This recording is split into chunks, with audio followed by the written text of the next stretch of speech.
모두가 알고 싶지만 어디서도 알려주지 않는 나만 알고 싶은 전략. 오늘 원포인트 레슨에서 모두 전해드립니다. 함께 해보시죠. 오늘 김종규 의사 만나볼게요. 안녕하세요. 안녕하십니까. 오늘 시장에서 아무래도 가장 핫한 종목, 가장 많이 이야기하고 있는 건 이 종목인 것 같습니다. 삼성전자인데요. 오늘의 주제 함께 열어보시죠. 지난 금요일 장 마감 이후 무려 10조 원의 자사주 매입 소식을 전했습니다. 이 중에 3조 원은 3개월 내에 바로 소각하겠다라고 밝혔는데요. 이를 두고 일각에서는 아니 오너 일가가 반대 매매 위기에 처하니까 이제서야 내놓는 궁여지책이 아니냐라고 이야기하는 목소리도 있고요. 또 일각에서는 아니다. 결국 주가 부양에 도움이 되기 때문에 단기적인 상승에 도움이 된다라고 이야기하고 있습니다. 저희는 그래서 원포인트 레슨에서 오늘 결론 내려보시죠. 과연 삼성전자의 자사주 매입 효과가 있을까요? 네, 뭐 효과 있고요. 뭐 결론 말씀이 효과가 있고 네. 다만 재평가를 받기 위한 여러 가지 조건들은 여전히 남아 있기 때문에 이것으로 인해서 뭐 주가가 상승한다라는 느낌보다는 하락을 방어한다라는 느낌이 좀 더 강할 거고요. 그렇다면 삼성전자가 만약에 재평가를 받을 때 어느 정도의 레벨까지 계속 살펴볼 수 있는지, 그게 적정 가격은 어느 정도의 수준인지에 대한 판단을 하기 위한 필요 충분 조건은 무엇인지 한번 얘기 나눠보도록 하겠습니다. 네, 많은 분들이 정말 궁금할 것 같습니다. 보유하고 있는 분들도 많을 거고요. 지금 진입해도 되나? 아니면 보유하고 있는 분들은 추가적인 물량까지 가능한가라는 고민을 하고 있을 것 같은데요. 오늘의 첫 번째 의문점 먼저 열어보시죠. 일단 많은 분들이 삼성전자 단기적인 상승을 좀 예측하고 있습니다. 오늘 역시 6% 넘게 거의 7% 가까이 급등을 하고 있는데요. 과연 자사주 매입 어떤 효과가 있고 앞으로 어떻게 전망할 수 있을까요? 네, 뭐 제가 증권업계에 들어와서 실제로 계좌를 열고 매매를 시작한 지가 이제 올해로 25년 정도가 됐는데 네. 그때 삼성전자 자사주 매입은 뭐 제가 정확하게 기억은 안 나지만 몇 년도 단위로 꾸준하게 들어왔던 상황이에요. 네. 그런데 아시는 것처럼 삼성전자가 시황산업이잖아요. 그래서 계속 시황을 타다 보니까 뭔가 적자흑자를 반전하는 그런 모습을 보였는데 과거 역사를 반추해서 쭉 한번 되돌려 보면 자사주 매입을 할 때 방어는 충분히 역할을 했다라는 걸 확인해 볼 수가 있습니다. 네. 그래서 그 당시에는 자사주 매입이 무슨 효과가 있나라고 이제 시장에서 부정적인 얘기도 많이 나왔고 저 역시도 그렇게 생각한 적도 있었습니다만 막상 뒤돌아보면 그때가 저점이었다라는 것을 여러 번 확인을 했기 때문에 네. 그런 측면에서 몇 번의 사례를 우리가 살펴볼 필요가 있는데요. 최근에 나오고 있는 보고서들은 아무래도 뭐 애널리스트들의 연령이 좀 어려져서 그런지 네. 2000년대 뭐 초반에 이런 것들은 생략하고 2010년도 이후 것만 주로 측정을 했더라고요. 어쨌든 보시죠. 한번 세 가지 정도의 사례를 볼 텐데 먼저 2014년 사례입니다. 이때 보시면 외국인들이 지속적으로 팔았어요. 오히려 자사주 매입을 근거로 지속적으로 외국인들은 지분을 줄였음에도 불구하고 주가는 비교적 견조하게 버텼다라는 걸 우리가 확인해 볼 수가 있죠. 다음 사례 볼까요?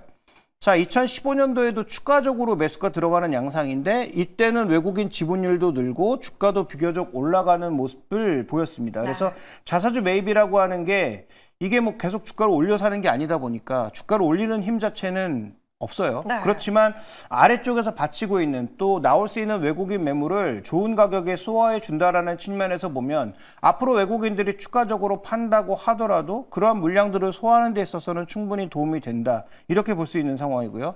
다음에 이제 준비된 그림 볼까요? 네. 자, 다음 이제 준비된 그림 보시면 2017년도도 마찬가지죠.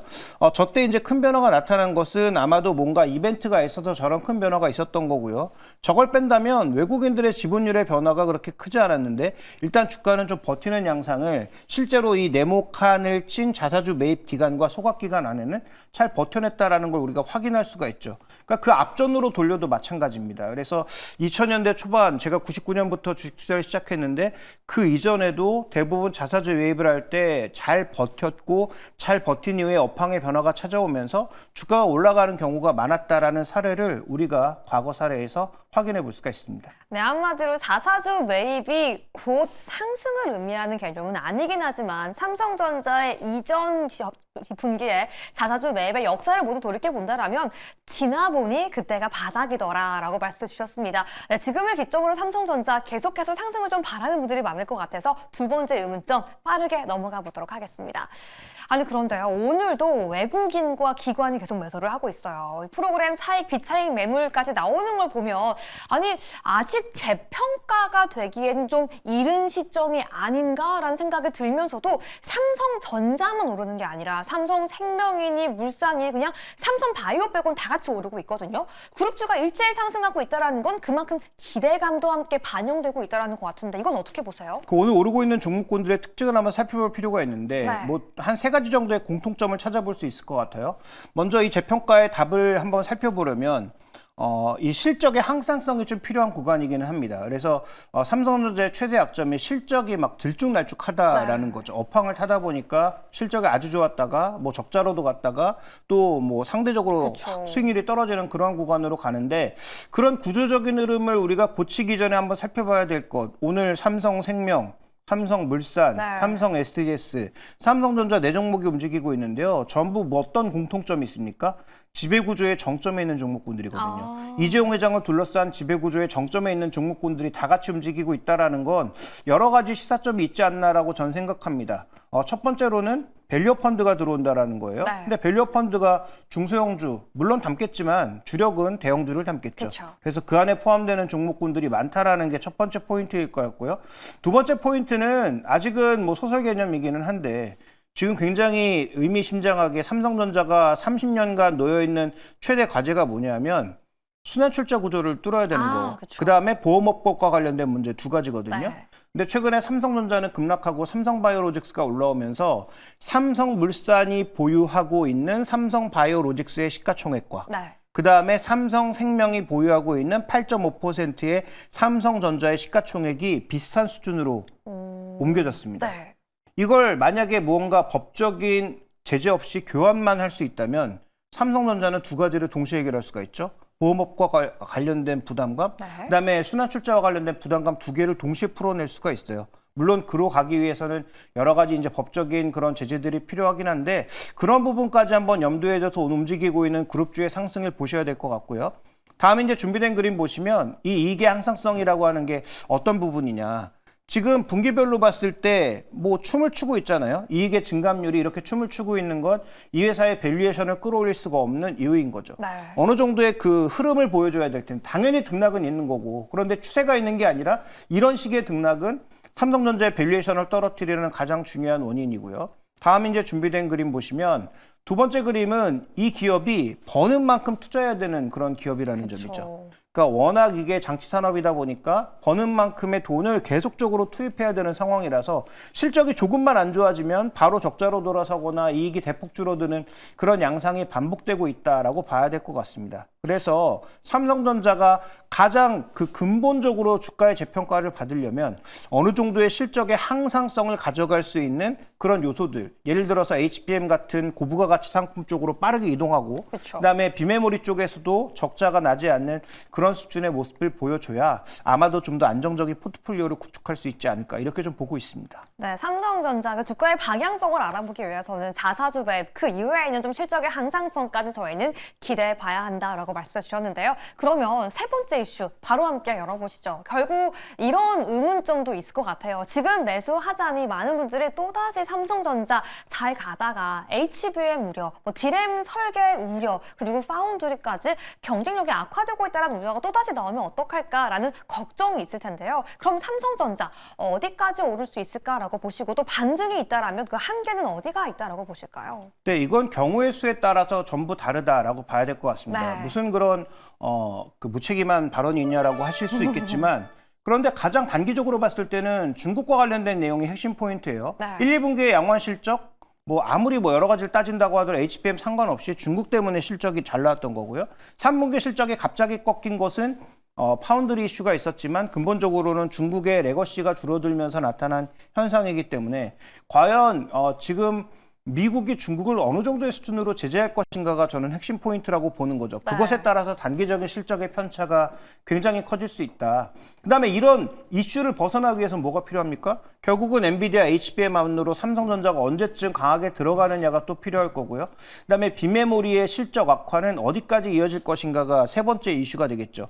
그러니까 그런 이슈들을 하나하나 헤쳐나갈 때마다 삼성전자의 밸류에이션은 제자리로 돌아갈 수 있다고 보는데요. 자, 준비된 PBR 그림을 보시죠. 뭐 저평가돼 있다는 건 말할 필요가 없으니까 여기선 반등의 한계를 얘기하고 싶은 거예요.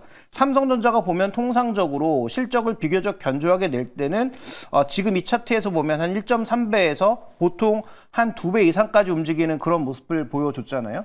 그런데 지금 그것도 깨고 내려온 것은 그만큼 안 좋다라는 것을 방증하는 거죠.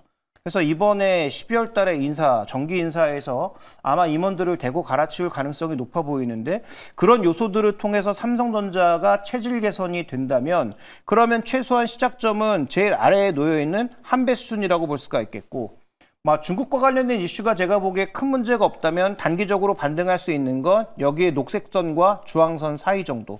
그러면 한 6만 원에서 7만 원 정도까지는 굉장히 빠른 속도로 반등한다라고 보고 있고요. 만약에 엔비디아 진입에 또 성공하는 모습을 보여준다면 그때는 8만 원, 9만 원 이상의 가격으로 바로 또 올릴 수가 있을 거예요. 그래서 지금부터 삼성전자의 목표 주가는 말 그대로 도장 깨기다. 놓여 있는 과제들 하나하나를 얼마나 빠른 속도로 도장 깨기를 하고 가느냐가 결국은 핵심 포인트다라고 봐야 될 것 같고요. 결국 방향성은 위인데 어디까지 가느냐는 삼성전자가 얼마나 잘 하느냐에 달려 있다. 이렇게 봐야 될 것 같습니다. 삼성전자의 능력에 따라 힘에 따라 도장 깨기를 하나씩 해 나갈 수 있을 것이다라고 말씀해 주셨는데 오늘도 엔비디아의 블랙엘 우려감이 섞인 이슈가 또 들려오기도 했었고요. 결국 이제 11월 내에 삼성전자 인사 재편 결과가 나올 텐데 정말 엔지니어에 대한 존중이 나올 수 있을지 여기에 대한 궁금증도 많이 커질 것 같아요. 어떻게 보실까요? 네, 근데 이미 부회장이 전영현 부회장으로 바뀌었기 때문에 올드맨이고 기술 쪽에 좀 더 인벌브되어 있는 분이 오셨기 때문에 아마 전영현 부회장과 관련된 사람들이 대거 등용될 것이면 너무나 당연하고요. 전임 부회장이었던 김기남 부회장의 사람들은 대부분 집으로 가실 가능성이 굉장히 높죠. 뭐 그런 관점에서 보면 아마도 기술적으로 이동할 가능성은 충분히 있고요. 사람을 그렇게 바꿨을 때 과연 잘할 거냐는 이제부터 지켜봐야 되는 부분인 거죠. 또 하나 우리가 좀 지켜봐야 될 것은 이런 주가 하락의 가장 큰 근거에서 결국은 외국인 매도가 가장 큰 근거 아니었습니까? 결국 외국인 매도가 어디서 멈춰주느냐가 관건일 텐데 자사주 매입을 통해서 외국인 매도의 상당 부분을 흡수해주면 그러면 프로그램 매수의 영향력이 높아질 수밖에 없거든요. 근데 시간이 가면 갈수록 프로그램 매수는 연말 배당 이슈가 들어올 수 있고요. 그다음에 아까 언급드렸던 대로 정부 쪽에서도 결국은 밸류업 펀드를 집행한다라고 했으니까 그런 부분들로 인해서 일정 부분의 수급이 개선될 것임을 고려해 본다면 지금부터는 더 아래를 보기보단 위로 보는 것이 낫다. 다만 위로 가는 한계점은 삼성전자가 얼마나 기술력을 잘 발휘하느냐에 달려 있다라고 더불어 말씀드리겠습니다. 네, 지금은 아래를 볼 때가 아니라 삼성전자 주가 위를 볼 때다라고 말씀해 주셨습니다. 그럼 오늘의 결론 함께 도출해 보시죠. 그래서 저의 삼성전자 지금 담아야 할 때일까요? 아닐까요? 네, 일단 두 가지 포인트를 말씀드렸어요. 자사주 매입은 효과가 있고 중국 제재 강도에 따라서 단기적인 주가 등락은 좌우가 될 텐데 전체적인 회복의 강도와 그 반등의 성격은 삼성전자가 얼마나 미션 클리어를 잘하느냐에 달려있다라고 말씀을 드렸고요. 오늘 살까 내일 살까는 뭐 큰 의미는 없지만 이렇게 이틀간 급등을 한 상황에 또 사면은 단기 수익률을 기대하기는 쉽지가 않겠죠. 그래서 오늘 이틀간 나타난 이슈에서 저는 자사주 매입과 관련된 긍정적 요인은 상당 부분 반영됐다라고 봅니다. 그래서 자사주 매입이라고 하는 게 주가를 올려 사는 게 아니다 보니까 거기에 너무 기대를 가지시기보단 이제는 미션 클리어를 얼마나 하느냐가 좀 더 중요하고 그다음에 외국인 수급을 과연 자사주 매입이 어느 정도로 해소하는지. 그래서 지금부터 수급이 중요한 건 기타 법인입니다. 왜냐하면 삼성전자의 자사주 매입은 결국 기타 법인의 매수로 잡힐 것이기 때문에 외국인들이 초반에 대량으로 매도하면서 기타 법인 매수가 다 소진된다?